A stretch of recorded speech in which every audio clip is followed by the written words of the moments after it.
ya Rukumberi nkaba n'umurinzi w'igihanga ndi kumwe na nyakubahwa umunyamabanga nshingwabikorwa w'umurenge wacu nawe yaza akabasuhuza. Mwaramutse, murakoze cyane, twishimiye kubana namwe kandi tubahaye ikaze mu murenge wacu wa Rukumberi. We are thrilled to be with you in this sector of Rukumberi. Okay, turaza kubana muri sessions zigera nko muri 3 ku masite atandukanye. We are going to spend some time by sites. Okay, so we are going to visit 3 sites.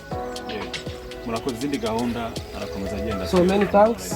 The man in front of you is the head of the work in this area, and he is going to be leading us to the following steps. Thank you very much. And on this day, we are also with some of the authority, soldiers as concerned police. So that is the commander of this sector.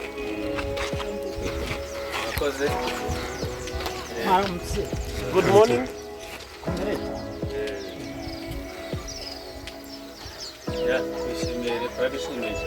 We are happy for you. Ready to plan and visit the Rukumberi site, genocide memorial site.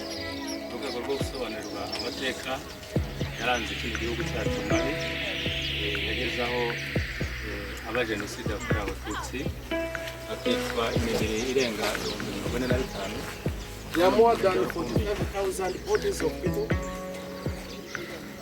been killed in the genocide, and today we are going to learn history of Rwanda, especially the killings that took place in this area. This Akagera River you can see here.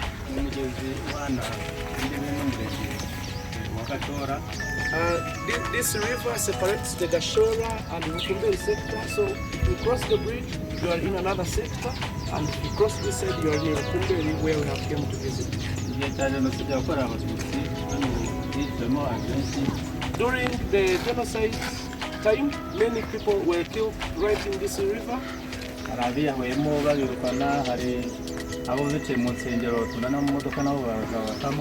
Many were killed right inside the churches up there, and the rest to run trying to escape and end up just committing suicide right down in the river instead of being badly killed by the killers. So it is on that basis, whenever we are on this bridge, we pay homage for those who lost their lives, where we just spend the time and bend and bow for those who lost their lives here in this river.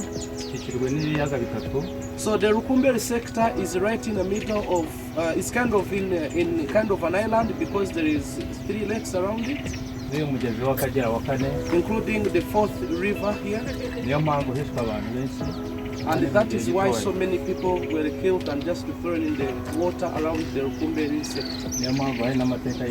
And therefore this sector has got a very, very interesting history of genocide.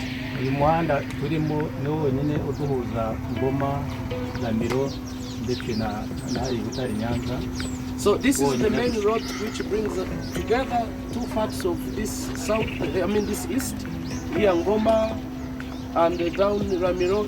This place brings together different areas, so it is the main way to enter this area. So on this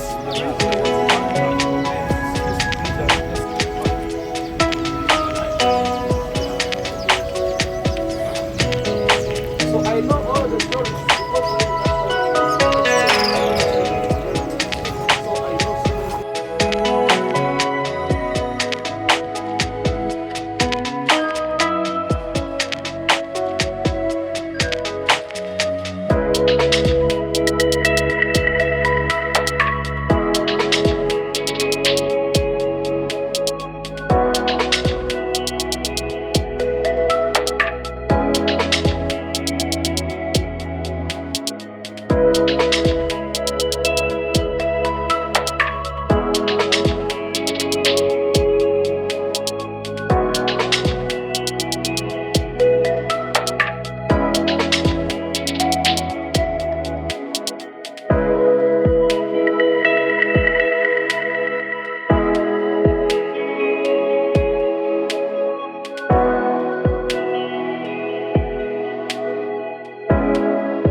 ahantu hose hari amashyamba gusa.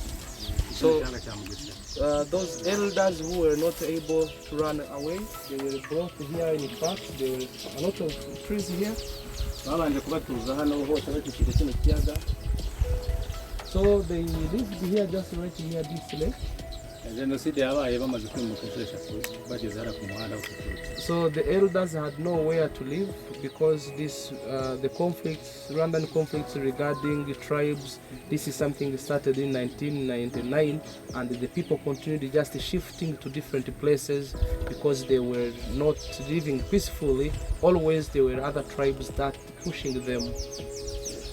1959, still they continued suffering.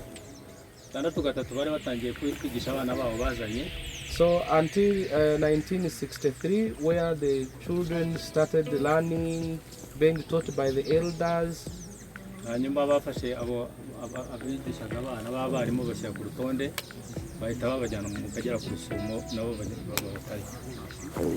And the elders who were in a position of teaching the young ones, all of them were collected by killers since that time and were taken to another lake where they got killed. Muri 90 rero nibwo batangiye gushyiraho amabariyeri y'inkotanyi zari ziteye zishaka koza mu gihugu. So 1990, that is when across the country there were barriers set by the killers because they knew that they had that the Rwandan army which were away are coming to rescue Rwandans. So they started setting the barriers at every area to make sure that they limit access to them from rescuing the country.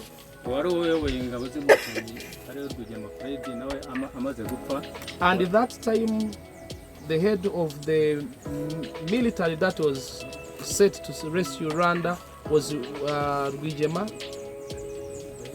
Fred Gisa Rwigema. Abatutsi hano bagize ingorane bahise batema ibyo bita imitumba babihekesha abatutsi bari hano barabajyana paka kugeza aho bita ku Gashenyi. Yari amaze gupfa bahekesha bagira ngo nyine bavuga ngo yapfuye niwe ushinyagura wasemborizaga ko ari barongera baratugarura bagenda badukubita turongera bagomba. So right during 1990, Fred Gisa Rwigema, after he passed away, as he was the leader of the army, and when the killers heard about that, they started now torturing all of the Tutsis who were in this area, where they would carry them with heavy things and just telling them that they don't have anywhere to escape to because their leader has gone, but they didn't know that there was another man behind getting ready to come to back up the army so that they can rescue Rwanda.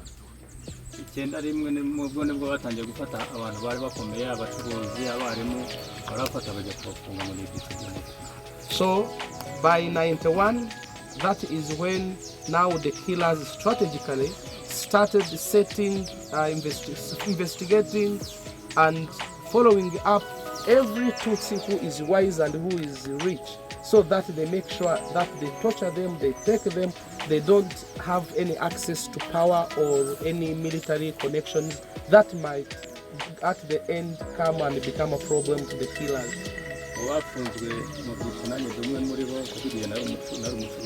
And at that time, myself here, I was one of the businessmen in this area at that time, and the killers didn't want Tutsis to be successful. They always wanted to take their means so that they don't have power to fight back.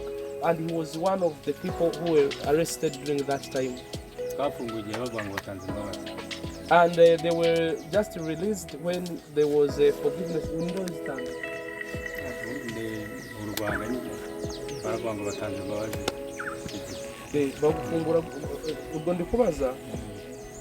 Ese ni bande bagwaye imbabazi kandi abari bakifite ubushobozi bwo bakira hanga bo baradufunguye icyo gihe bavuga ngo batanze imbabazi ari kuvuga ko inkotanyiza. When the killers figure out that the RPF soldiers are nearby and with the weapons, now they were afraid and released all the people being arrested on pressure of the military that was rescuing the people, and that is when he was released from the prison. Genda kabiri naho igihe cy'amashyaka nibwo batangiye kwica abantu mu Bugesera bahita bambuka bica n'abasaza bacu bari barageraga mu rwuri nabo batamuboneka akagera. Slow by slow until 1993, that is when now the parties started fighting officially, where the killing continued. So the killing has started actually 1959 until 1993, where now there was a trigger just being awaited for the genocide to take place. So the killing has been happening in small numbers until the genocide now was official killing.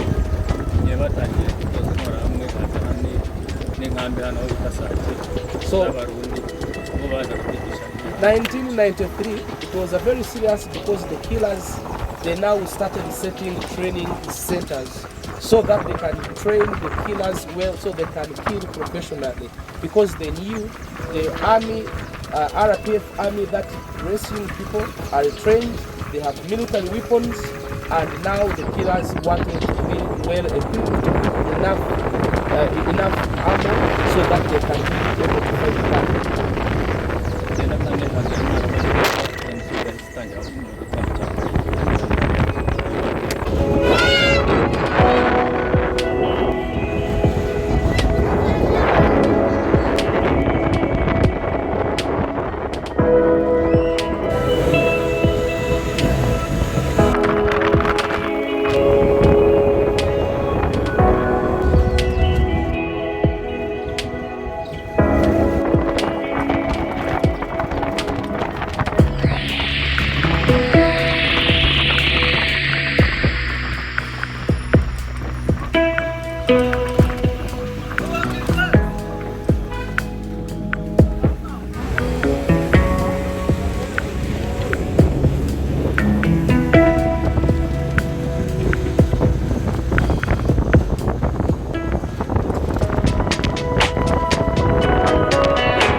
Thank you.